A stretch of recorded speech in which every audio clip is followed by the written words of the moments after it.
The most interesting software businesses are not always the ones that look interesting. They are not always the apps everyone talks about on social media. They are not always backed by a celebrity founder. They are not always using the newest technology. Sometimes the best software businesses are boring. They help a company send invoices. They help a clinic schedule appointments. They help a contractor collect signatures. They help a warehouse track inventory. They help an agency organize client work. They help a local business follow up with leads. None of that sounds exciting. But boring software often has one major advantage. It solves a problem that businesses already know they have.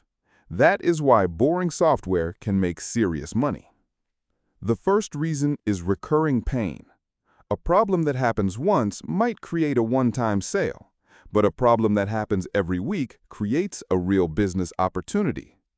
Invoices have to go out every month. Appointments have to be managed every day. Customer records have to stay organized. Inventory has to be tracked. Reports have to be created. Follow-ups have to happen. The pain keeps coming back, so the tool keeps being useful. That is the basic logic behind a lot of profitable software.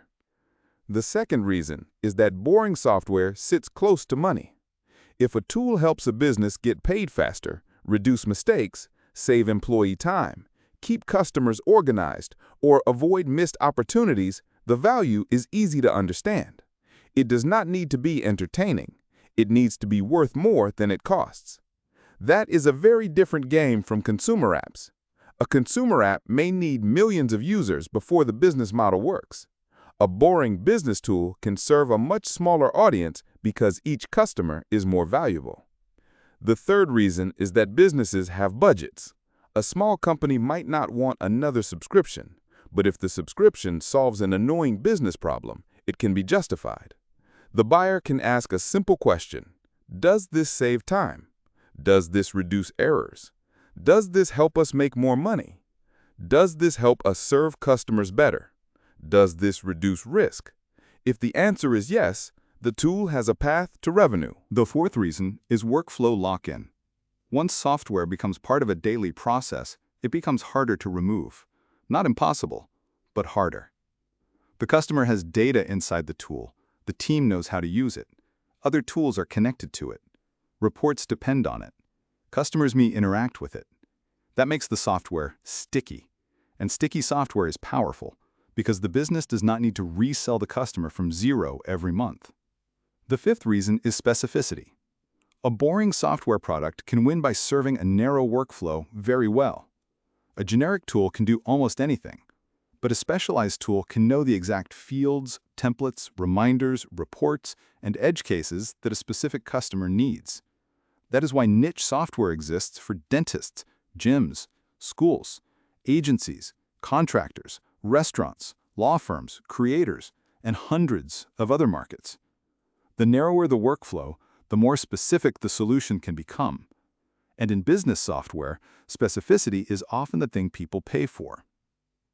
But boring software is not easy. The details matter. Customers need support. Data has to be accurate. Integrations break. Edge cases appear. People resist switching tools.